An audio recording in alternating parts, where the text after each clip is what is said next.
அவள் மங்கை அந்த கங்கை மகள் தேவதை ஊர்வசியோ பூவோ பெண் பொன் வண்ணமோ கன்னி தமிழோ கம்பல் கவியோ மின்னல் சரமோ புது மேகரதமோ அழகே கொஞ்சம் மேனகை விழிகள் தங்கத் தாரகை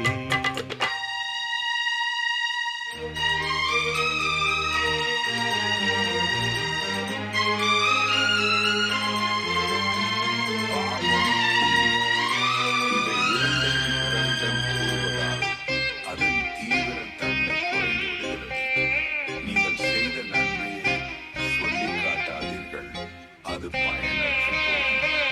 அதைப்போல் நீங்கள் செய்த பாவத்தை பிறரிடம் பால் போல முகம் சுமை குறையும்.